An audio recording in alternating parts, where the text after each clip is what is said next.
മലയാള പാഠാവലിയുടെ മറ്റൊരധ്യായത്തിലേക്ക് എല്ലാ കൂട്ടുകാർക്കും സ്വാഗതം. ഇന്നത്തെ ക്ലാസ്സിൽ വ്യഞ്ജനാക്ഷരങ്ങളുടെ തുടർച്ചയായിട്ടുള്ള ഭാഗമാണ് ഉൾപ്പെടുത്തിയിരിക്കുന്നത്. നമുക്ക് പഠിച്ചു തുടങ്ങിയാലോ? വ്യഞ്ജനാക്ഷരങ്ങൾ: പ, ഭ, ബ, ഭ, മ.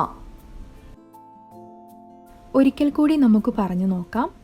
വ്യഞ്ജനാക്ഷരങ്ങൾ: പ, ഭ, ബ, ഭ, മ. ഒരിക്കൽ കൂടി പറഞ്ഞു നോക്കിയാലോ?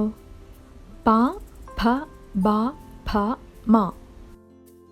ഇനി നമുക്ക് താളത്തിലൊന്ന് പറഞ്ഞു നോക്കാം. പ, ഭ, ബ, ഭ, മ. ഒരിക്കൽ കൂടി നമുക്ക് താളത്തിലൊന്ന് പറഞ്ഞു നോക്കാം. പ, ഭ, ബ, ഭ, മ. അപ്പോൾ എല്ലാവരും ഇത് പഠിക്കുക. അടുത്ത ക്ലാസ്സിൽ വീണ്ടും കാണാം.